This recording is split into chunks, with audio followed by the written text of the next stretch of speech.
Hi, my name is Sofia. I am a postdoctoral research fellow at the Smith-Kettlewell Eye Research Institute. The project I'm working on seeks to understand neuroplasticity and sensory substitution in individuals that lack vision using echolocation, which is a skill where they use auditory cues to make sense of their surroundings and also to be able to navigate the world around them. My study is multidisciplinary in its nature, and it includes a combination of behavioral approaches, electroencephalography, and computational modeling techniques. So its main idea is to examine how auditory information is processed and accumulated in the brain, especially in the brains of individuals without vision.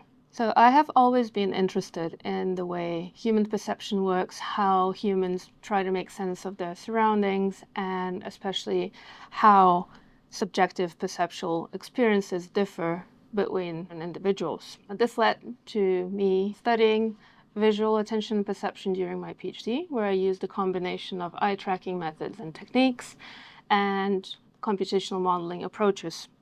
I was also motivated to continue my research in the field of perception and attention and also computational modeling, and this is how I ended up being at the Smith-Kettlewell Eye Research Institute.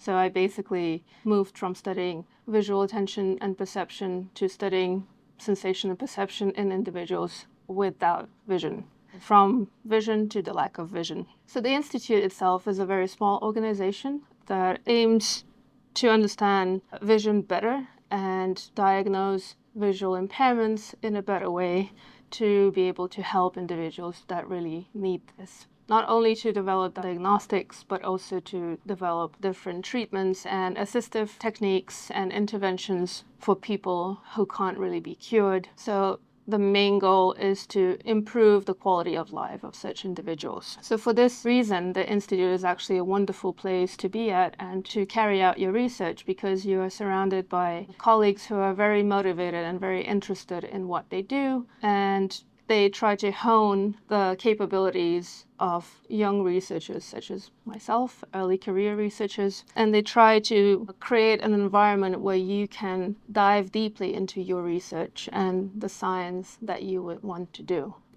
So because the Institute is a nonprofit organization, you are expected to apply for a grant during your postdoctoral studies here, or postdoctoral work. But while you are applying for a grant and waiting for feedback on that grant, you will also be paid under a separate grant that is provided to you by the Institute. So I would encourage you to apply and try become a better researcher at the Smith-Kettlewell Eye Research Institute.